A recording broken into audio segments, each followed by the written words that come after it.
lot of people consider camera and performance as the two main factors before buying a smartphone, just because having a great camera is super important and performance is a daily driver. It's probably no surprise that Huawei rules the camera department with the help of this crazy implementation. A company being frozen out of the US markets due to political opposition still managed to surpass Apple this summer to become the world's second largest phone maker behind Samsung.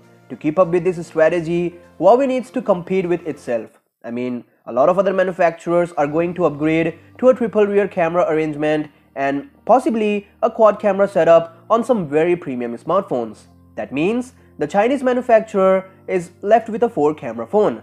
Coming to the point, the P30 Pro has surfaced a new leak that again confirms an all-new camera approach. As you can see, the device comes with a bundle of 4 cameras, LED flash, and some unknown sensors. By the very first look, the device sports that P-series touch with an extra strip that accommodates a TOF lens, and maybe those sensors are for laser autofocus system, just because Huawei wants to be different so that nobody can touch the P-series spot. Also, the design is a check when it comes to these case renders, and I hate to say that the P30 Pro is the ugliest device of the year 2019, only if Google has no plans for a design like this. I know we are gonna see something new here, but Huawei should have done some homework to improve this. Of course, the P30 Pro is a very important smartphone for the company, and this is not what we expect from a flagship.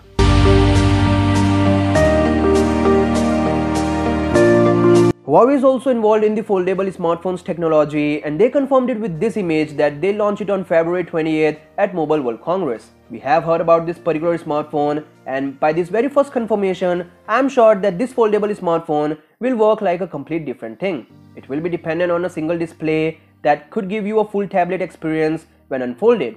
Also, I am excited to see how these smartphones work as they have become so popular, and maybe this hype comes out to be true. At this point, I'll just recommend you to enjoy what's happening around you. That said, for daily updates like this, you know what to do. Peace out.